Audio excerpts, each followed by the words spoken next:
The history of drones begins with a disappearance.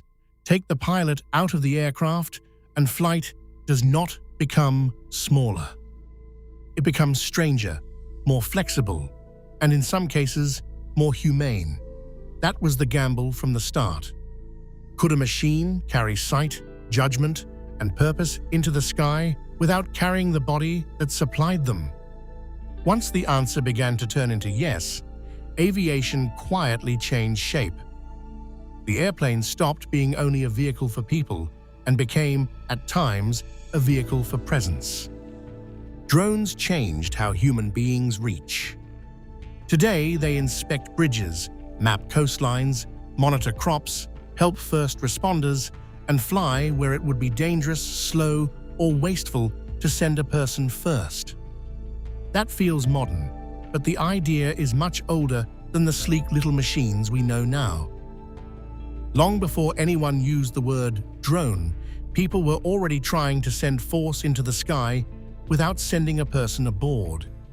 In 1849, Austrian forces launched bomb-carrying balloons against Venice in what is often described as the first recorded unmanned airstrike. It was a real attempt, but not a very reliable one. Wind, after all, has never shown much respect for military planning. The deeper problem was obvious from the beginning. Launching something without a pilot was possible, but guiding it after it had left the hand was the hard part. That changed in 1898, when Nikola Tesla demonstrated a radio-controlled boat in New York. It was not an aircraft, but it proved that commands could be sent wirelessly to a machine at a distance. That single idea mattered enormously. Once control could travel invisibly through space, pilotless flight stopped being fantasy and became engineering. During the First World War, inventors in Britain and the United States began trying to solve that engineering problem in earnest. Archibald Lowe's aerial target explored radio control in the air, while Charles Kettering's Bug used preset systems to guide an unmanned craft toward a target. None of these early machines were graceful. They were ingenious, fragile, and only slightly less temperamental than the humans building them. Still, something important had happened. The question was no longer whether pilotless aircraft could exist, but whether they could become dependable. The answer began to emerge between the wars. In the 1930s, Britain developed the de Havilland Queen Bee, a radio-controlled target aircraft used for gunnery practice. The term drone is generally traced to this period and the Queen Bee. What had once looked like an eccentric side path was starting to look like a branch of aviation. Pilotless aircraft could now be built, tested, repeated, and used for real work, instead of merely discussed in hopeful tones beside a blueprint. Then the Second World War accelerated the whole idea. The United States used target drones in large numbers, and in 1944, the Navy's TDR-1 carried out combat operations in the Pacific. That did not mean drones had suddenly conquered the sky. It meant the concept had survived contact with reality, which is a far harsher test than sounding clever in a workshop. After the war, unmanned aircraft kept finding roles where danger was high, patience mattered, and losing a machine was preferable to losing a crew. In the decades that followed, pilotless aircraft became especially valuable for reconnaissance.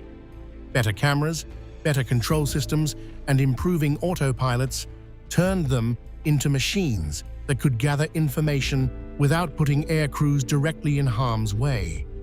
The Firebee helped prove that point.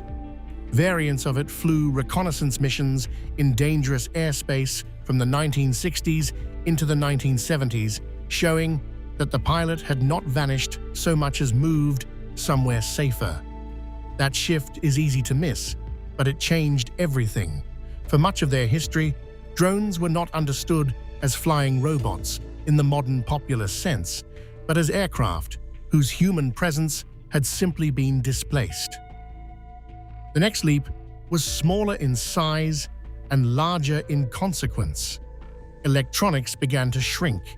Guidance systems got lighter, sensors got better, motors got more efficient, and onboard computing stopped requiring something close to its own postal code. Then several technologies matured at once. GPS let small aircraft know where they were. Digital cameras let them see clearly, lighter batteries gave them useful endurance, and tiny sensors like accelerometers and gyroscopes made small aircraft far more stable than they had any right to be. That was the real threshold. Once those parts began cooperating, the drone stopped being a rare specialist machine and started becoming a practical tool. By the early 2000s, civil aviation authorities were beginning to make room for unmanned aircraft in a more formal way. In 2005, the FAA issued its first airworthiness certificate for a civil unmanned aerial vehicle, an early sign that drones were entering a system rather than hovering awkwardly outside it. Then, the small drone boom arrived. Compact multi-rotors made vertical takeoff simple, software made stabilization almost automatic, and a camera in the sky stopped feeling exotic. In the United States, 2015 brought federal registration requirements for many small unmanned aircraft, and 2016 brought Part 107, which created a routine framework for many non-hobbyist small drone operations. That may sound administrative, but rules are often the moment when a technology stops being a novelty and starts becoming normal. Once that happened, the quieter value of drones became much easier to see. They could map terrain in 3D, inspect infrastructure, document storm damage, monitor crops, support scientific research, and give emergency teams a faster understanding of difficult situations. This is why the most important part of drone history is probably not the loudest one. It is the point at which drones became useful in ordinary, disciplined, practical ways. The U.S. Geological Survey uses uncrewed aircraft systems for land management and earth science data collection. Department of the Interior materials point to roles that include scientific research, monitoring environmental conditions, hazard response, wildland fire assessments, wildlife inventories, search and rescue, and related emergency work. Agriculture is part of that story too. USDA research and USDA-backed studies have explored drones for crop monitoring, pest and disease scouting, plant water stress detection, and more targeted aerial application. In infrastructure, they let people inspect difficult structures without sending a worker somewhere precarious just to confirm that yes, gravity remains fully operational. In public safety, they can provide a first look when time and visibility are both in short supply. That is where the story becomes human again. What began as a way to remove a body from risk became a way to help first. A drone can arrive first, look first, measure first, and sometimes warn first. That is not just convenience. It is what happens when flight becomes a form of help. And then, in one of the most beautiful turns in the whole history of flight, that same idea left Earth. In 2021, NASA's Ingenuity made the first powered, controlled flight on another world, Mars. It was designed as a short technology demonstration. Instead, it flew 72 times, and its final flight came in January 2024. That moment felt futuristic, and it was. But it also belonged to the oldest thread in the story, from balloons over Venice to a small helicopter rising into the thin air of Mars. The impulse remained remarkably consistent. Human beings kept trying to send awareness farther than the body could safely go.